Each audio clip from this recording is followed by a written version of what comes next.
first edition this week, the Monday edition of Aso Radio and TV's Aso Morning. My name is Dr. Joy Asonye. Happy to be here as usual and willing to go through the newspaper review segment. Today is Monday, so you already know that we are going to be talking about environment shortly. Edbide will be standing by with Sustainability Pulse, where she would ensure that you get updates on all you need to know in the world of climate change, the updates you need, the responsibilities, and how you can be responsive and responsible to our earth, our climate, for the betterment of our future and our earth. Well, that's it that we'll be discussing. And after that, Daniel Black will stop by to give us those agricultural tips. You too can make money and also feed our nation. That's what Agriculture for Today and Tomorrow is always about, giving you tips on how you can make it, even when you think, oh, I do not have space, I do not have land, I do not. Agriculture for Today and Tomorrow gives you innovative ways to join this agriculture train.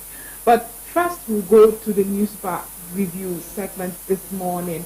And starting off this morning is the Guardian newspaper. We're not going for that short break we often go for because we're already, of course, behind time. But we're starting with the Guardian newspaper this morning. The Guardian has here NPC caught in rate cut trade-offs. NPC caught in rate cut trade-offs as banks demand CRR review. NPC caught in rate cut-off as banks demand CRR review. I'll give you an excerpt to that shortly. Here it says that the 3-year monetary tightening run may be entering a new phase that could leave members of the Monetary Policy Committee, that's the NPC Monetary Policy Committee, struggling to fend off external pressure to safeguard the integrity of its choices and keep the process strictly technical and professional. I'm just trying to give a good update so that you get to understand what this rate cutoff means. It says the international development partners have openly called on the Central Bank of Nigeria to sustain the elevated interest rate, currently at 27.5%, one of the highest globally. The pro-growth executive arm of government is said to be lobbying for a lower interest rate to complement its efforts to stimulate the economic activities. The ultra-high rate is worsened by restrictive prudential guidelines, including a 50% cash reserve ratio for deficit banks that has made the cost of deficit liabilities extremely high for banks, thus feeding into the near 40% commercial rate. And that's a quick excerpt from that story. NPC, that's the Monetary Policy Committee, cutting rate cutoffs as banks demand CRR review. And that set for that headline right there. Moving away from that story on the Vanguard newspaper, we have here above the masthead, or rather right below the masthead of the Guardian newspaper right there, it says, Edo, Benue governors under fire over threat to Obi. Oh, yeah. Beside that, NBA proposes challenges to Electoral Act, wants Beavers IREF legalized. NBA proposes changes to Electoral Act, wants Beavers IREF legalized. You want details of that story? Why does the Nigerian Bar Association want IREF and Beavers regularized or legalized, as they phrase it here? That story is on page 3 of the Guardian newspaper. Moving away from that, Ifa Council to sue Ogun government over Awujale's burial. Ifa Council to sue Ogun government. What could possibly have gone wrong there? That story is on page 7 of the Guardian newspaper. And as it is the custom of the Guardian, we have an infographics, this time giving us an idea of what happens if, for instance, interest rates go up, and what happens if interest rates come down, and it gives you side by side what would happen. It says loan rate, that's if interest rates go up, loan rates and credit card rates would go up. Loan rate and credit card rates would go up. Bank savings and deposit rates will go up. Consumer spending, unfortunately, will go down. And if the interest rate goes down, loan rate and credit rates, of course, will go down. Bank savings and deposit rates will go down. Consumer spending would go up. Okay, so you go decide what the CBN should do if you have a choice, if you have a say in the matter. What is most important? Is it that we have the loan rates and credit card rates going up, or consumer spending going down, or we are happy to have consumer spending going up? Well, that's it. The Guardian has made it very clear and giving it in your face. You decide what to support. EERC revises Band A tariff from 209 naira to 160 naira per kilowatt. Band A is now having to pay, that's good news, is now having to pay 160 naira per kilowatt as against 209 per kilowatt that was being paid. I think that's good news right there. Is there some subsidy that is going on? Well, that story is on page 8 of the Guardian newspaper. And State Power Commissioners reject state move to amend Electricity Act. That's on page 5 of the Guardian newspaper right there. Interesting times and interesting things happening around the energy sector. Nigerians have complained, have murmured, have written, have petitioned government. In fact, as it is as it is very, very typical of Nigerians, we laugh and make fun of our electricity and power generating speed. You know, NEPA, you know, we make jokes around it, but it's unfortunate because who doesn't know that a failed power system would not energize even smallholder businesses, small entrepreneurs, MSMEs. Why does that tongue twister? Small and medium-sized businesses are energized when we have good electricity, power output. So yes, I'm happy that there's a back and forth. I think it always results, healthy back and forth, by the way, always results to something nice. Let's come to the table and see how we can give more energy to Nigerians. We shouldn't get used to, for decades, children growing up and being happy that after several days electricity comes, and we are so wired that we are happy. We are happy that, oh, at last it comes. And when it goes, we're like, they try, oh, this day they stayed for a day. That's where we still are. This is a country that wants to leverage on technology. This is a country that wants to enhance manufacturing. This is a country that needs our GDP viable as much as any other, in fact, more than any country in the world, because look at the inflation that's happening. We need productivity, and our energy is still where it is. So this right here is a good move. Band A moved the decrease in tariff, coming down to 160 at against the 209 naira that was there. Tinubu Bakare Lord Awujale's contribution to APC political success. You remember simultaneously the Ifa Council is suing the Ogun State government. So interesting.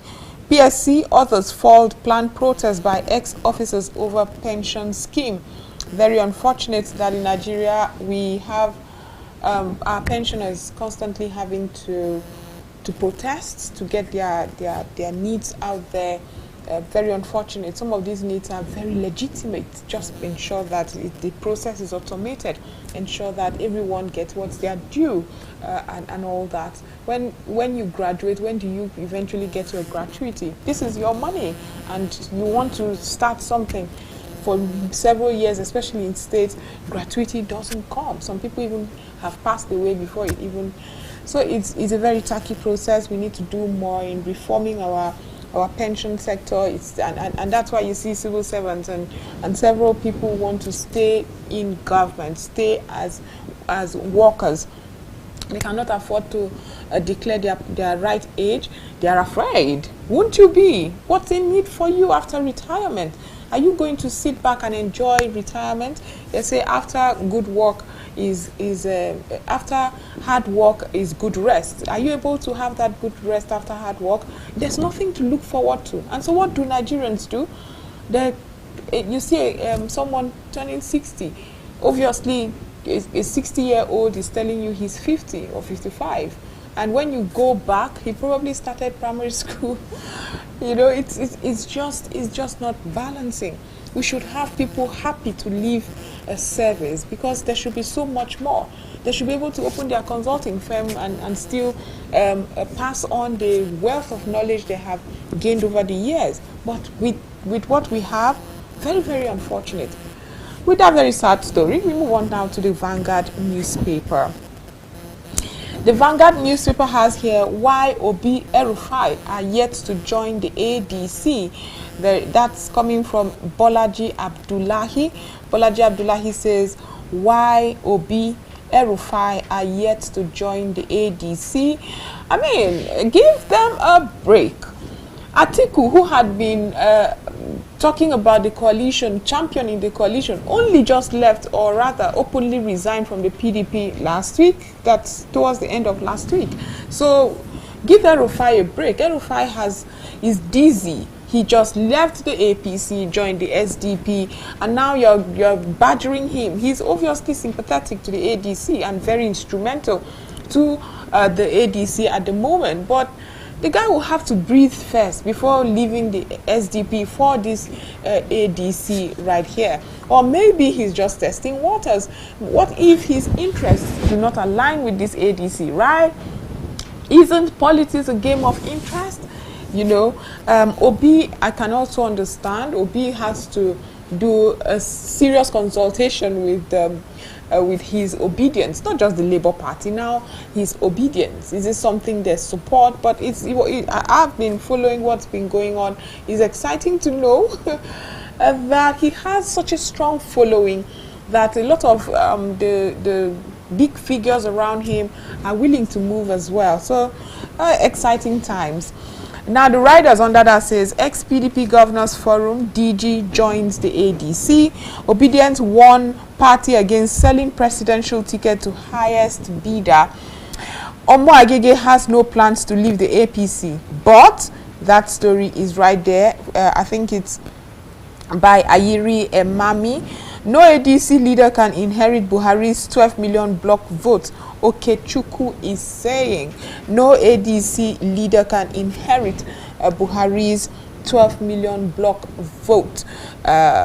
If Buhari comes back to be president, hypothetically speaking, would he still have 12 million block vote? That's a good question right there. Defection. Adeleke's negotiation hits brick wall. APC source is saying. Want to hear more about that? Stories on page 10 of the Vanguard newspaper. Remember, the Osun State Governor has been speculated to be having conversations to move. Right now, the PDP seems in crisis. Is it going to move to the APC or this coalition party, ADC? We all are waiting and seeing what's going on. But he had been for a very long time an ardent follower, loyalist to the PDP. Is he going to stay back to ensure that the party comes back to life again? That's questions that a lot of Nigerians have. But according to this APC source, the Adeleke is having his negotiations to join to defect. I'm not sure to defect to where, but because it's coming from the APC, I should think he's defecting to the APC. Hits a brick wall. That story is on page 10 of the Vanguard newspaper. Go pick the Vanguard and find out what's going on right there. Subsidy removal, turnover profit saw in oil companies. Subsidy removal, turnover profit saw in oil companies. Come do business in Nigeria. Come do business in Nigeria. You will be better for it. IOCs are smiling. IOCs are smiling. That's what it basically means right there. And to get details of that story is on page 25 of the Vanguard newspaper. Above the masthead of the Vanguard newspaper right there, it has 2025 SSCE disregard report on purported cancellation. Federal government WAEC tells the public. Disregard report on purported cancellation. Federal government WAEC tells the public. Governors, media chiefs for Lateef Jakande's lecture in Lagos, July 23rd. Late Awujale stood for revalidation of June 12 polls. The president is saying that. Tinubu is saying that right there. And it's interesting. We move now to the Blueprint newspaper quickly. The Blueprint has as its lead story, says our history would be incomplete if I had lost my presidential bid. The president is saying that our history would have been incomplete if I had lost my presidential bid. And believe it or not, like him or not, he's brazen, he's in your face, and he's telling you that it was destined that I am part of our political history. Like they like that statement or not, but that's our president right there for you. I would just like to read an excerpt of that story. It says, Nigeria history would have been incomplete if I had failed my 2023 presidential bid. President Bola Ahmed Tinubu is saying. The president spoke at the 8th-day prayer held on Sunday for late Awujale of Ijebuland, Oba Sikiru Kayode Adetona, Okpagba 2, at the Otumba Dipo Dino Stadium in Ijebu-Ode, Ogun State. Awujale of Ijebuland passed away on the 12th of July at the age of 91 and was buried the very next day according to Islamic rites. The president, who had landed about 12:45 at the Ogun State Agro-Cargo's airport, proceeded to the private residence of the Igbepa Palace, where in company of the First Lady, Senator Oluremi Tinubu, and others, he offered solemn prayers at the graveside for the repose of the soul of the deceased. Now, speaking during the prayer session, the president described the monarch as a pride of the Yoruba race, saying the late Awujale left behind legacies worthy of emulation. But that's where he also made that comment that our history would have been incomplete if he had lost his presidential bid. The writer under that says Awujale was steadfast, committed to democracy. June 12 struggle. Tunde Bakari explains late monarch's role in APC formation. Quickly we go through. Tinubu understands rudiments of nation building. That's coming from the National Orientation Agency, DG. We know how to tame these falcons. Okay, that's in sport. Army deactivates 14 illegal refineries. Site arrest 62 suspects in the Niger Delta. And that's it for the Blueprint newspaper. Quickly, we go to the last paper we'll be having this morning. The Leadership newspaper this morning says, why? Okay, the lead story here is 1 year after Supreme Court judgment. 1 year after Supreme Court judgment, workers threaten strike over lack of financial autonomy in LGAs, in local government areas.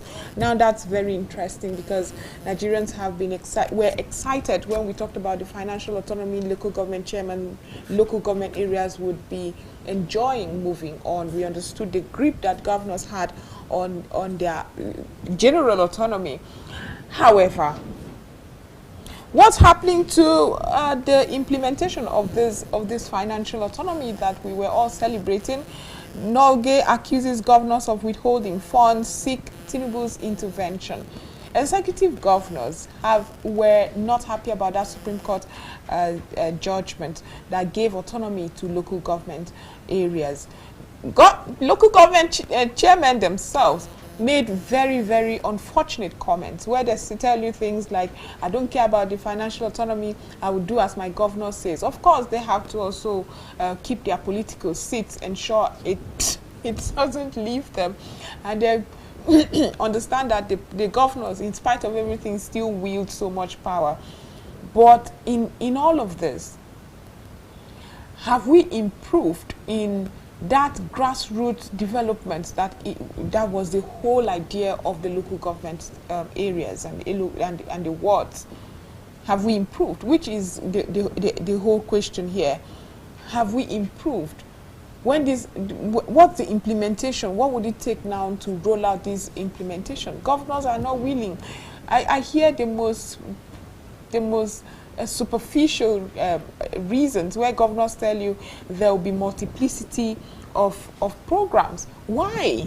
In this 21st century where you should have your blueprints all aligned, why do you have to replicate what the next person is doing? Moreover, the role and responsibilities of the local government chairman are very clear. Sir, they are very clear. And you as an executive governor have clear roles. Why do you think it would...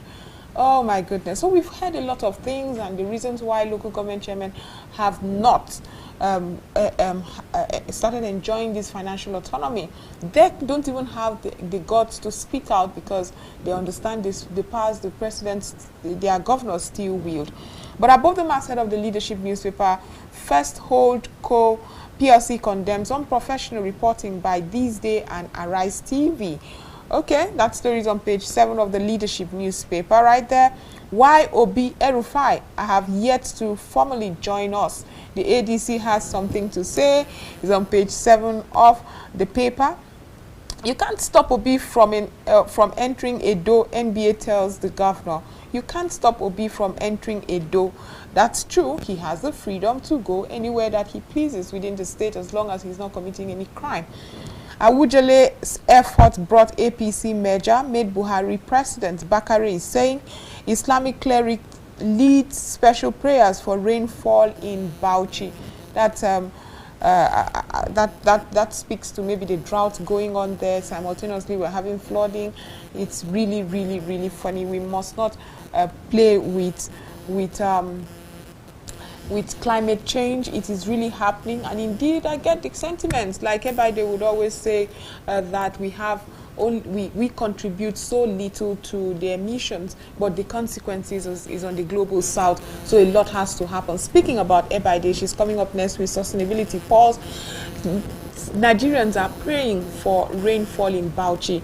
Well, Ebaide has got you to tell you why that's happening, how you too can be part of the reason for this change, how we can protect our earth better. I'll go now to join Ebaide shortly, and after that we come back to introduce the agriculture for today and tomorrow. We'll be back shortly.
Hello everyone, welcome to another powerful edition of Sustainability Pulse with Ebaide, your weekly check-in on climate action, environmental justice and sustainable living on the African continent. I'm your host, Ebaide, and today we are tackling a subject that affects what we eat, shop with, and even breathe in: plastic pollution. We're not just talking about the bottles and bags. We are diving into the engine room of change: policy. What is Nigeria doing to stop this plastic tide?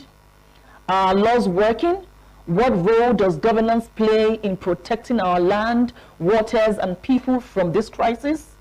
Stay with me as we uncover the answers in this episode, titled Policy and Pollution: Where Nigeria Stands on Plastic Regulation.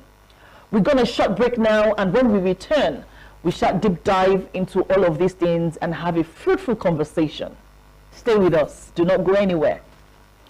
Africa stands at the front lines of the climate crisis. Over 600 million Africans still lack access to electricity. 1 in 3 face food insecurity due to climate-induced droughts and floods. By 2050, over 100 million people on the continent could be pushed into extreme poverty because of climate change. Plastic waste is piling, forests are vanishing, coastal cities are sinking. Yet, we are not powerless. Africa is also the youngest continent, with 60% of its population under 25. We hold the energy, innovation, and drive to reshape the future. From solar-powered villages to bold climate tech, from green entrepreneurs to eco-warriors in slums and cities, the pulse of sustainability is rising. This is Sustainability Pulse with Ebaide, the show where truth meets urgency and action meets hope. Together, we decode the data, amplify the change makers, and reclaim Africa's future, one story at a time. This is not just a show, it is a movement. Welcome to The Pulse.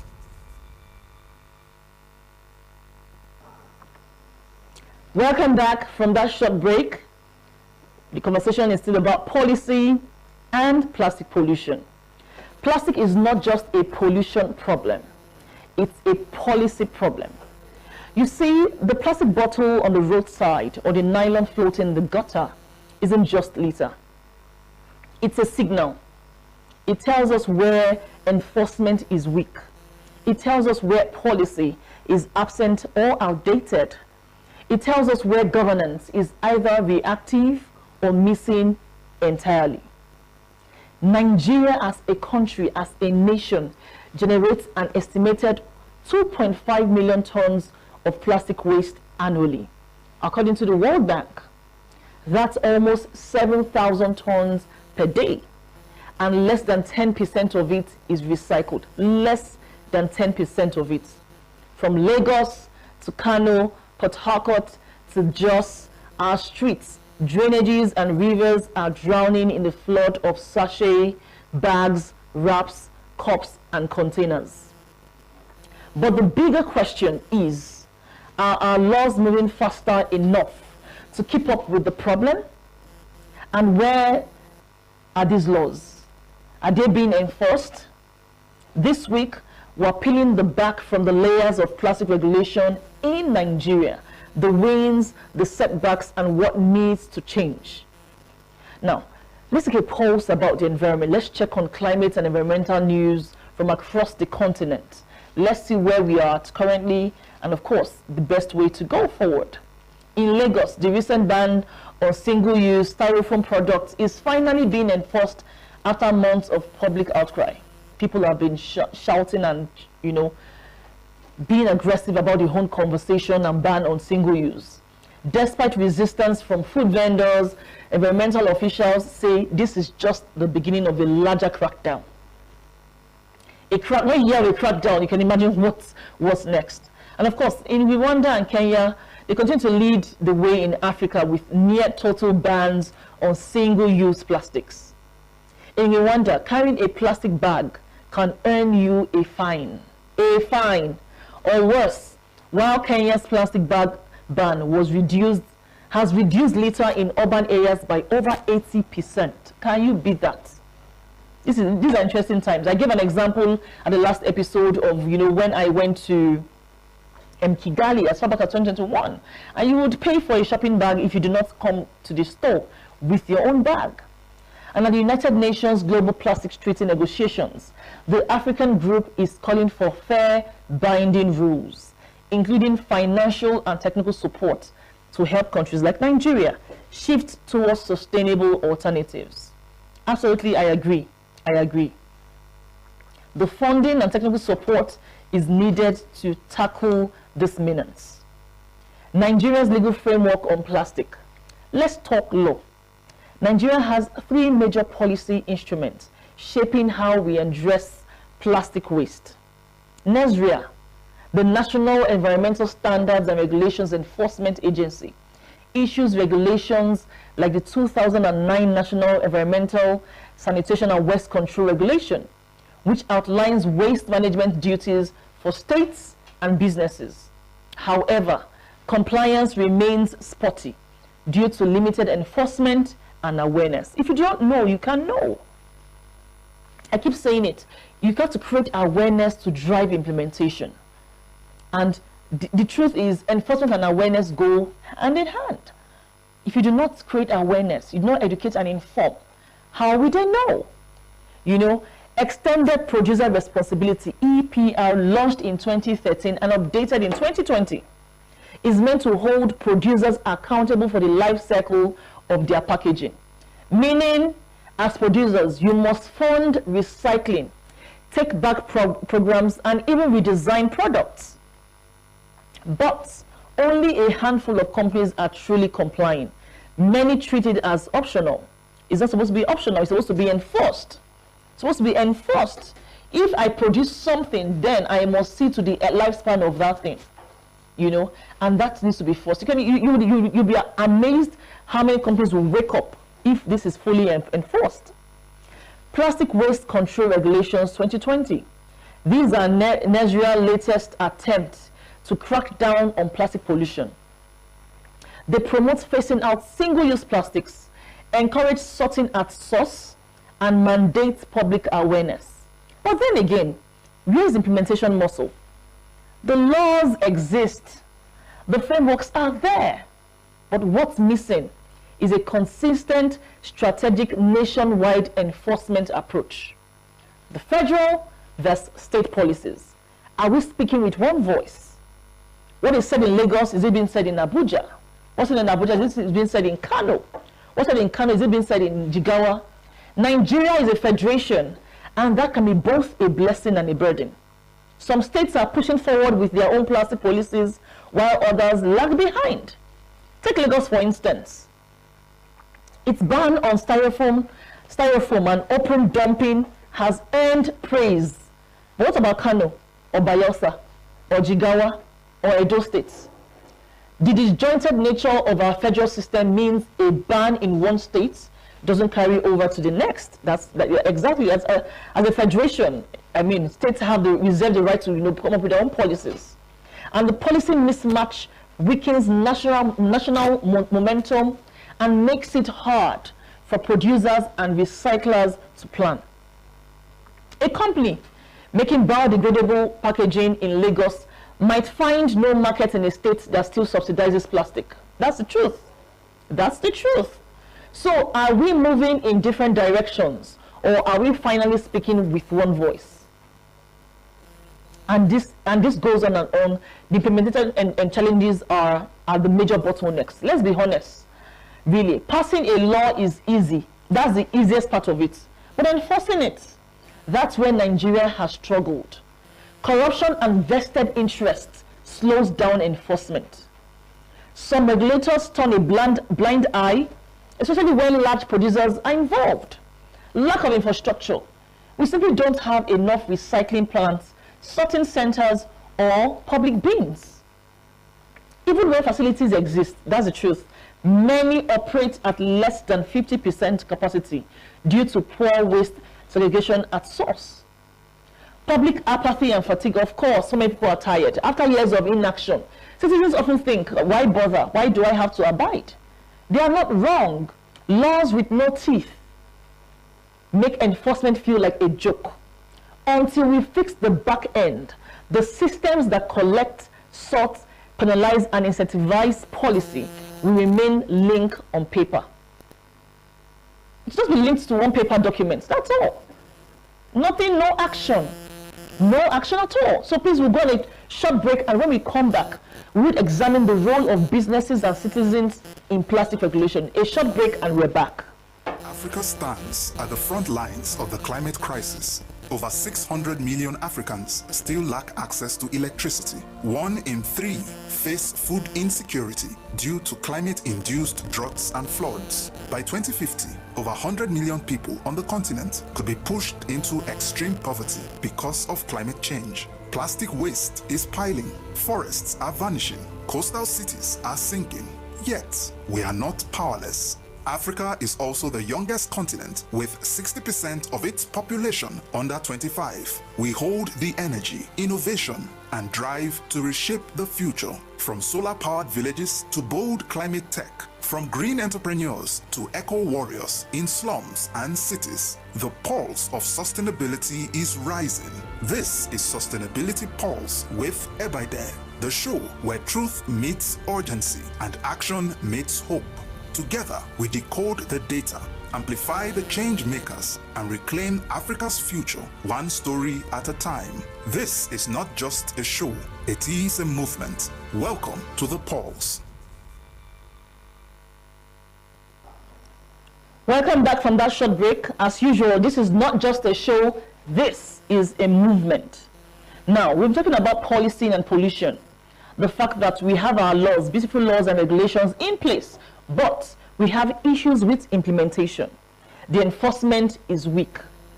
And as a result of that, the response to that law, to that regulation, is not being paid any accord. You know, now let's look at the role of businesses and citizens in plastic regulation. Now, one of the greatest misconceptions about solving the plastic pollution crisis is that it is solely the responsibility of the government. That is not correct. But I mean, the truth is, you can't do anything without the government. The government can set the framework, yes, absolutely. Can pass the laws, can issue the guidelines, but without active participation of the private sector and the engagement of everyday Nigerians, even the most well-drafted policies will struggle to take root. Now, let's break it down into two powerful forces: businesses and citizens. The twin engines that can either accelerate or stall Nigeria's progress on plastic regulation. The role of business. The truth is, shaping the supply chain, you know, in Nigeria, for example, when I say with plastic footprint, is heavily influenced by the way products are manufactured, packaged, and sold. This is where businesses come in, especially those in fast-moving consumer goods, you know.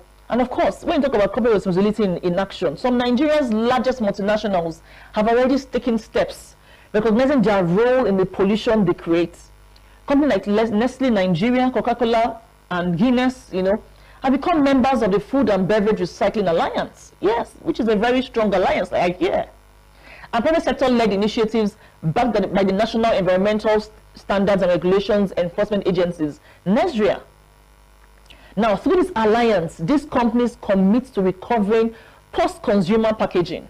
In other words, cleaning up what they've put out. You do something, you produce, you clean out. You're taking responsibility. Now, they are implementing models of extended producer responsibility, a globally accepted approach where producers take ownership of their product beyond the point of sale, especially after use. Now, it includes funding recycling programs, yes, partnering with waste collection services like what they do with Loma in Lagos, creating incentives for customers to create and return packaging for reuse or recycling. But here's the catch. These efforts are commendable, but they only scratch the surface. Nigeria's economy is not just powered by multinationals.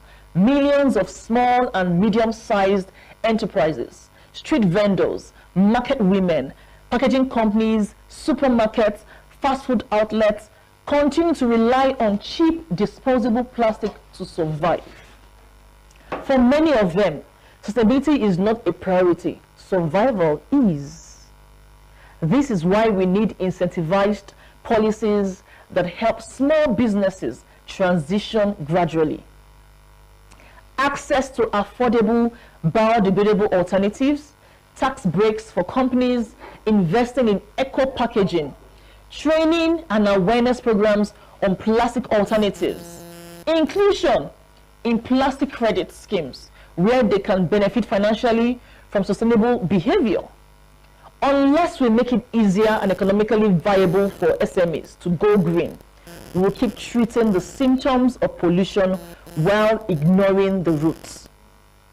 And that's the truth. We will keep ignoring the problem. And the role of citizen, it's actually enormous. It's enormous. Advocacy, accountability, and action. The truth is, you can be a citizen and you think it doesn't bother you, or it's not your thing, but it will affect you. Like I keep saying on this particular program, that when you talk about sustainability in itself, you know, and living sustainably, it's about you saving your life.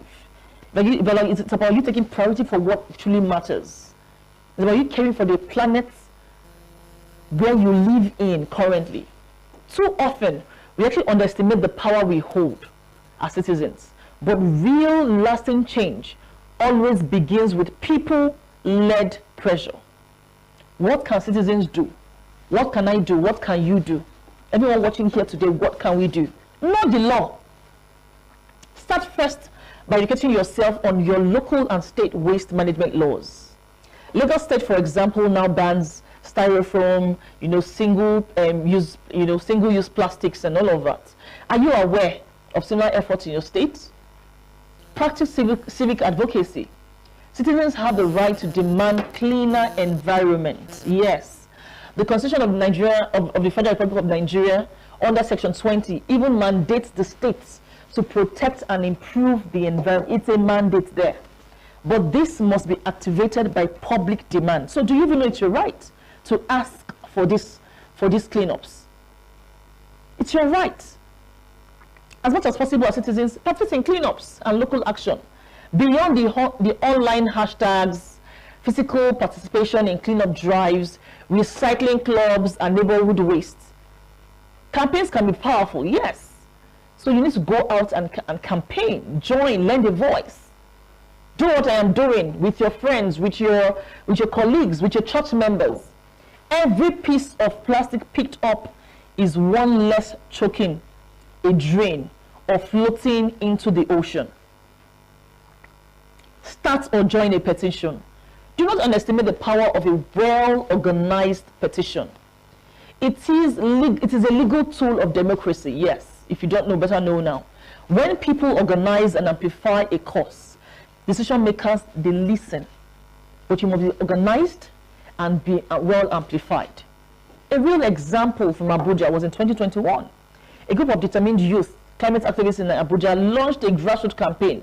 Their mission was to get the city council to ban single-use plastic at the official government events. But guess what? They actually gathered signatures, came together, created a simple social media movement, and just presented a policy brief. What was the result? What was the result? It was fine. A recommendation was made. Even though that single plastic use ban has not been implemented, but something was done, and a movement was created. A movement was created, and recommendations were made, and the government officials were able to look at the recommendations to see what they can do. An effort was made, and that is it. Efforts have to be made. And this group, that was in 2021. Yeah, I remember vividly. They made so much, I've actually forgotten the name of the group now, but they made so much effort. They formed coalitions and they made strong recommendations on the ban of single use here in the FCT. That rang a bell. Even though, yes, it wasn't implemented fully, but recommendations were made, voices were heard, actions were taken. The government saw people in action, And I mean, government at least responded by even calling them to the table to say, what do you mean? What do you explain to us exactly how you want us to drive this? And those are the small things, the government can do. Consistently and constructively, citizens can do their own bits, all the time. And why does this matter? Why does this matter? Laws alone cannot solve the problem. We need a cultural shift. If businesses keep packaging water, drinks, bread, and suya in non-recyclable plastics, we remain stuck. Yes, we remain stuck. If citizens keep demanding convenience over sustainability, we enable the cycle. But imagine, just imagine yourself. Every business began designing products with their end of life in mind. So it means that I'm producing water, and how that bottle will be recycled is something that I will take into consideration while producing that bottle for that water. Every consumer carried a reusable bag or bottle. Just imagine that every consumer today, we have a reusable bag or bottle. Every neighborhood had a plastic recovery station. So there's a station in every local government or every ward where people go and drop, their plastics. Every community had a monitoring group that held local governments accountable for environmental laws. Just imagine. That is how a culture of sustainability is born. Not just from policy, but from the collective habits of people and businesses working in tandem. Your voice matters. Your habits matter. Change starts with policy, but it's powered by the people. By all means, it's actually powered by the people. And here's your tip for the week. I would not leave here without dropping the tips, as usual. Say no to single-use plastic. I say it all the time, and I'm not tired of saying it. All the time we come here, we say it all the time. We mention it. Say no to single-use plastic. Carry your own shopping bag, reusable cup, your cutlery, even your metal straws. Have it in your bag. One person rejecting disposables can inspire 10 more. And when enough of us shifts, businesses will take notice, and policy will follow suit. Also, educate others. By all means, when your neighborhood or local government area passes a law on plastic, share it. Awareness is enforcement's best friend. Did you get that? Awareness is enforcement's best friend. Awareness is enforcement's best friend. So when have we learned all of this? When we have learned all of this and it becomes part of us, then enforcement will be a lot easier. But first, we have to be aware. Nigeria has policies. We have signed so many. We've signed even international commitments. We have drafted regulations. But policy without action is no performance. And performance doesn't clean our gutters or save our oceans. No. Actual action. As citizens, we must hold our leaders accountable. We must demand stronger enforcement, better infrastructure, and incentives that reward circularity, not pollution. Remember this, laws shape culture, but voices shape laws. Let your voice rise through advocacy, through your daily choices, through how you vote and how you live. A clean, secular, plastic-free Nigeria isn't just a dream, no. It is possible, but only if we move from policy, from paper to the pavement. You've been listening to Sustainability Pulse with Ebaide. I hope that, as usual, you're taking home that very salient point on how you can live sustainably. I keep saying it. This is not just a show. This is a movement. And I urge you all, while living sustainably and thinking of the planet, you are thinking of yourself, you are thinking of your health, which is important. Saving the earth and saving the planet is as good as you saving yourself. Thank you for spending this time with me. Join us next week, as always. Shine a spotlight on yourself as an individual, as a citizen, and take charge. And take charge. And that is how Nigerians can rewrite history. We can actually rewrite the story of climate change.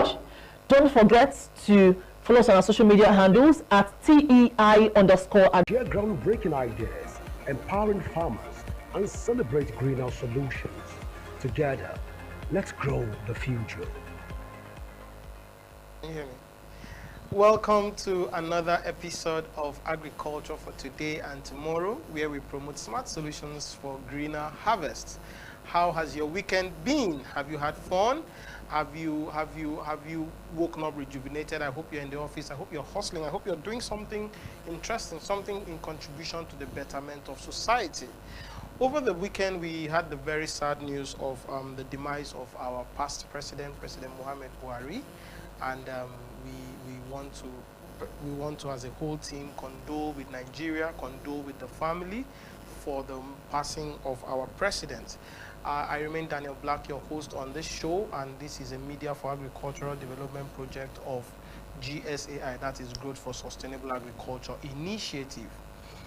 Yes, in our previous episodes, we have been talking about different aspects of agriculture. We have talking about best practices for livestock farmers in the agriculture in the rainy season, and best practices for even crop farmers in the rainy season. Today, we are going to be talking about something best practices for people at homes. You may not necessarily be called a farmer, but of course you eat, so you need to produce your own food, and this is one of the things we have been advocating for. So today we'll be talking on container gardening, a practical solution for household food security. Can we actually achieve food security in our different households? Is it possible? Today we want to explore the possibilities of using container gardening as a means to achieving food security within our household. But before we dive into that, let us understand exactly what is container gardening. So container gardening is a versatile and accessible way to grow your own food. It is the use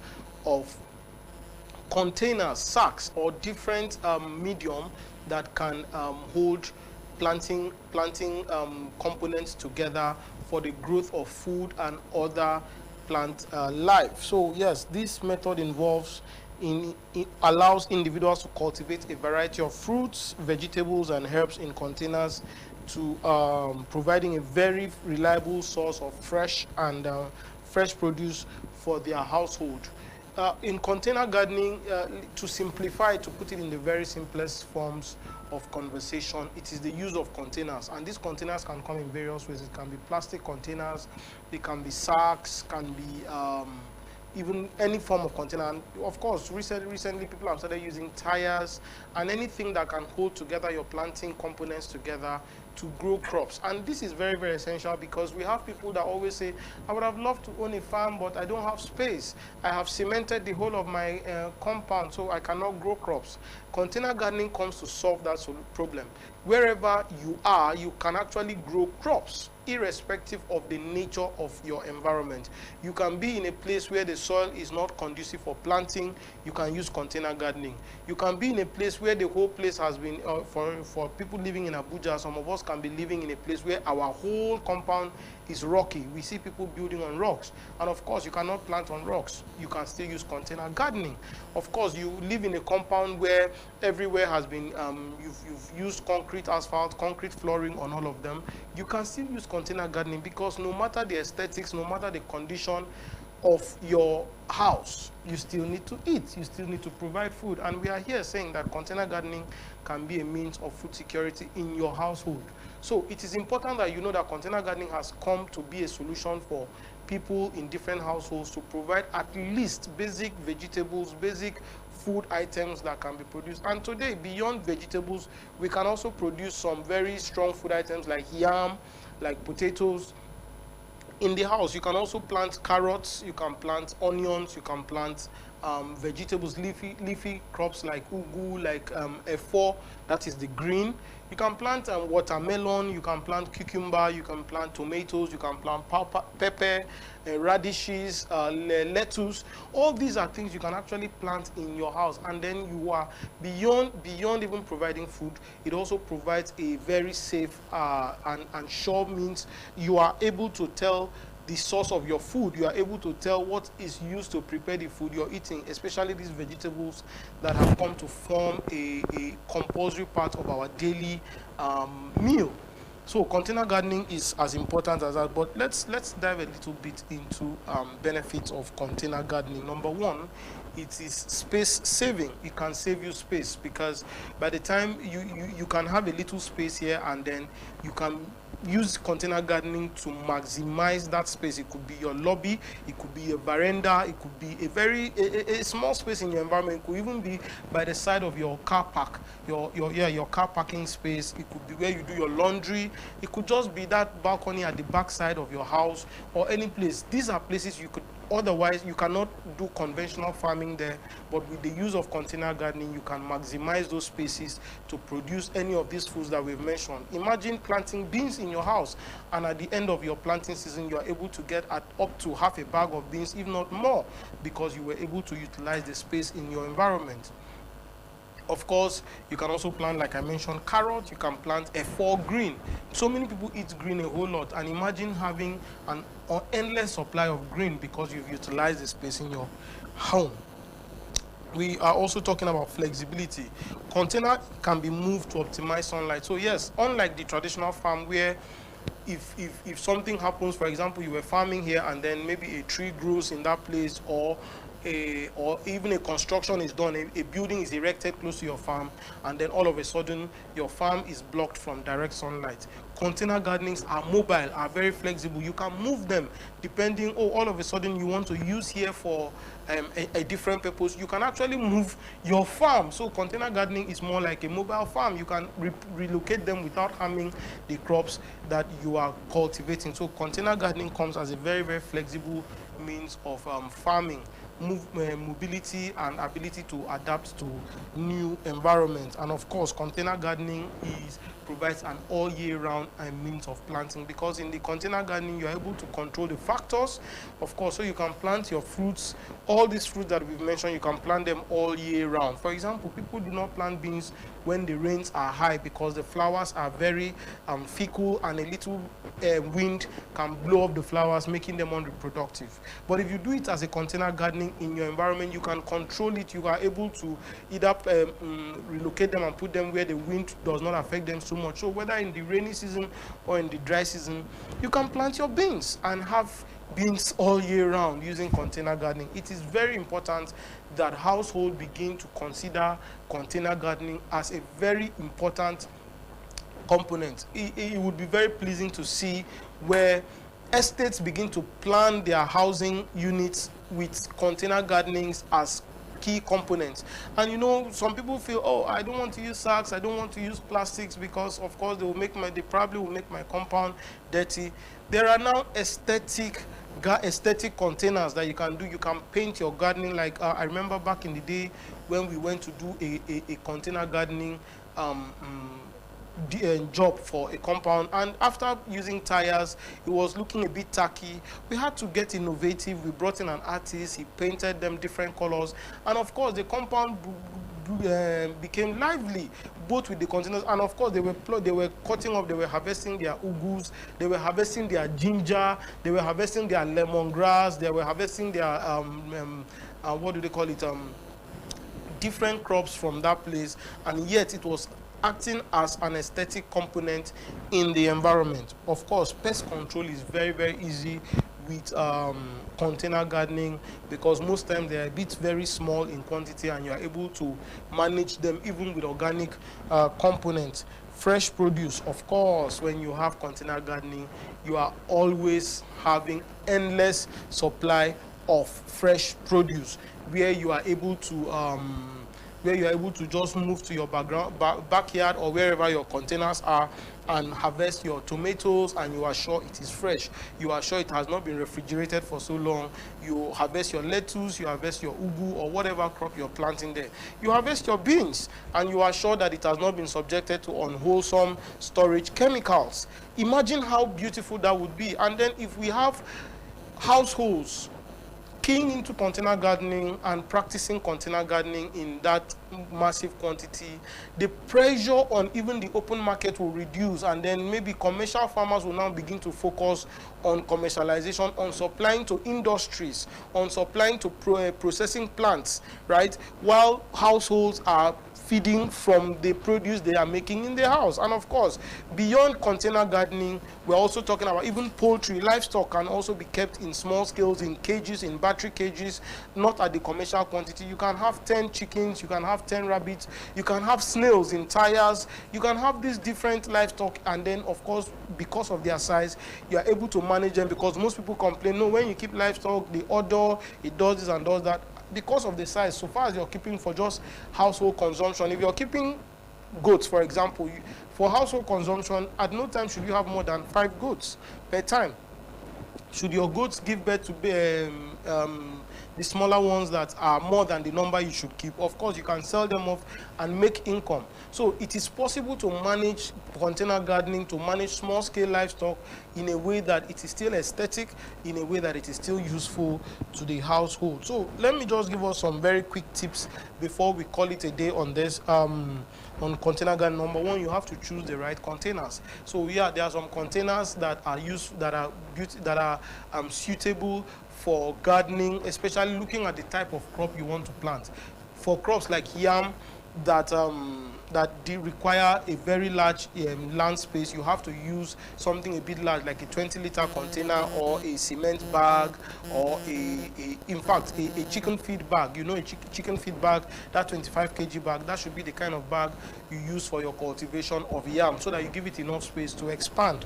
And then of course you select suitable crops, of course based on the crop you're using.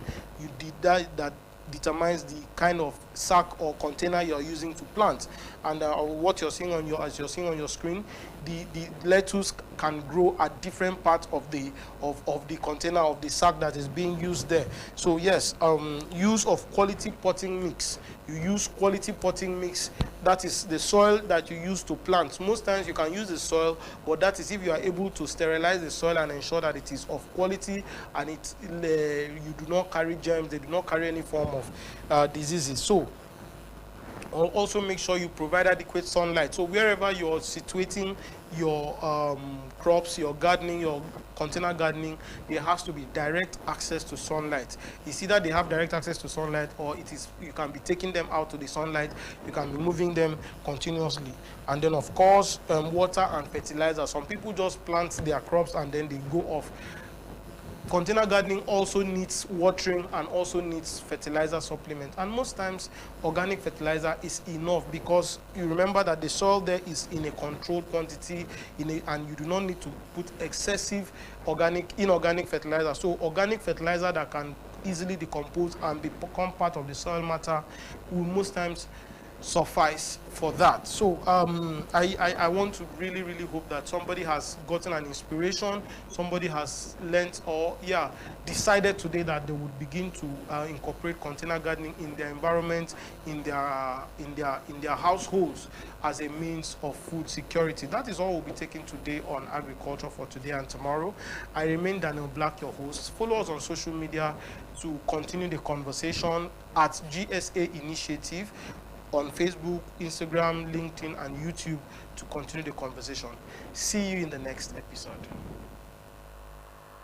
In the heart of our fields lies the future of agriculture, sustainable, innovative, and powered by smart solutions.